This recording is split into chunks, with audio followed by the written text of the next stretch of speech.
Hey guys, thanks for tuning in to another video on ForgottenWeapons.com. I'm Ian McCollum, and today we're taking a look at a pretty obscure variant of Canadian World War II sniping rifle. This is a No. 4 Mark 1T trade pattern. So instead of using the standard British official No. 32 scope, this is actually using an American commercial Lyman Alaskan scope. Now the reason for this is, well, the Canadian military couldn't get enough of the standard sniper rifles. It put in a standing order at Long Branch, which was the Canadian arsenal making No. 4 snipers. The Canadian military decided that it needed 441 sets of sniper equipment to fully round out its required equipment.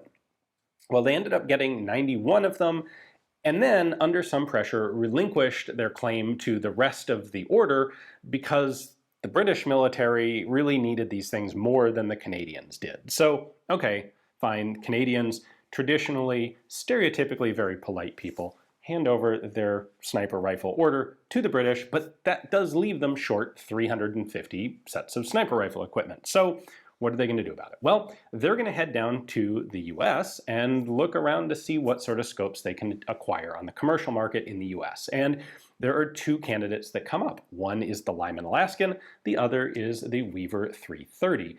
These are essentially the exact same scopes that the US military was looking at using as well, because they're the scopes that were best suited to military use that were already in commercial mass production. So the Canadians get an example of each of them. They do some testing. They decide that the Lyman Alaskan is the one that they would prefer. Interestingly, they also appear to have concluded that the Lyman Alaskan actually had better low-light performance than the official British No. 32 scope, but that's an aside. In December of 1943, they decide that the Lyman Alaskan is the one that they want, and the military puts in a request to order 350 of them. That takes a couple months to percolate through the bureaucracy, and it's not until March of 1944 that they finally do actually place this order with the Lyman Company. Lyman isn't sure when they'll have scopes, but they'll let the Canadians know, and it actually turns out to only be a couple months. In May of 1944, they contact the Canadian military and say, hey, we've got 350 scopes here for you, and they're actually delivered pretty quickly. At that point, one of the other Canadian arsenals, SAL, Small Arms Limited, goes ahead and manufactures a batch of mounts and bases for these scopes. They'd already decided on the pattern, but they were waiting to actually make them until they actually had the scopes in hand in case it perhaps never came through. And they built them up on a batch of 350 consecutively serial numbered rifles like this one. Let's take a look at some of the details on it. This is a pretty nice handling rig here, to be honest. The Lyman Alaskan is not a huge scope. It's a 2.5 power magnification, a little bit small in general for World War II standards, but fits nicely on this rifle, handles nicely. The Canadians opted for a tapered post reticle, so that's what these 350 all have. If we take a look at the mount here, it is really actually quite reminiscent of the American M1C Garand mount. Flip those two levers up and we can slide the scope gently. There we go, off the back of the mount. So it's got a dovetail bracket here, and these two levers tighten this lug down to lock it in place. The base is a single piece bracket that is bolted onto the side of the receiver. This is very much different from the official No. 32 scope. It is a base design that was developed by SAL, by Small Arms Limited, up in Canada. They opted not to use it for the official standard rifles, but they did use it for the trade pattern ones.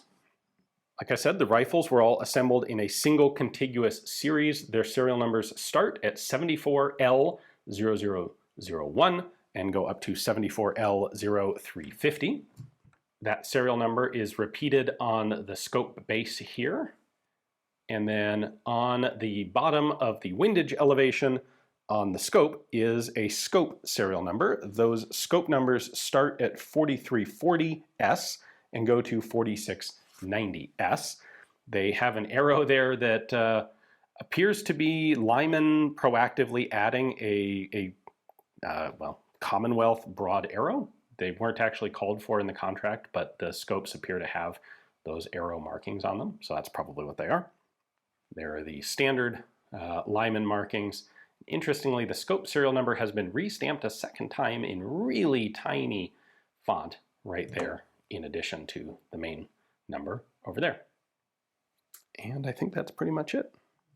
Aside from the scope and mount, all of the settings and fit up on these rifles are the same as every other No. 4 Mark 1T.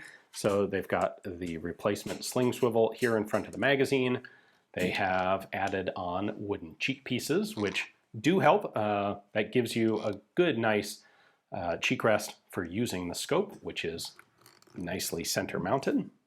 In particular, it's actually worth noting that they removed the rear sight aperture from the rear iron sight.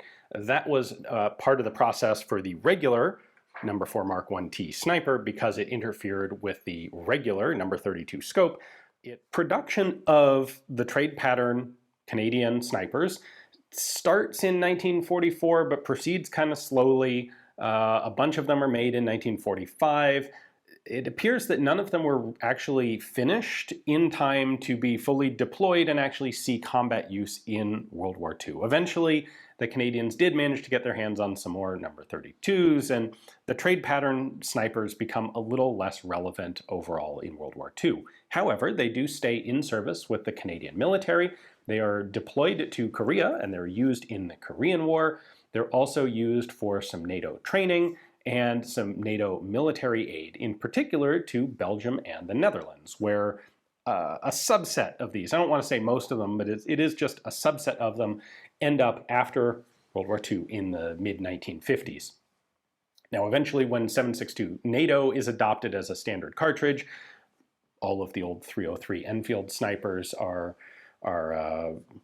gotten rid of, surplused out, and so some of these were scrapped and destroyed in Canada, some of them scrapped and destroyed in the Netherlands, but some of them did turn up on the surplus market out of the Netherlands, and some of them did end up sold out of Canada. So not a tremendous number of them survive today, but a few do, like this one, and they're a very cool example of alternative procurement during World War II for the Canadians. Hopefully you guys enjoyed the video. Thanks for watching.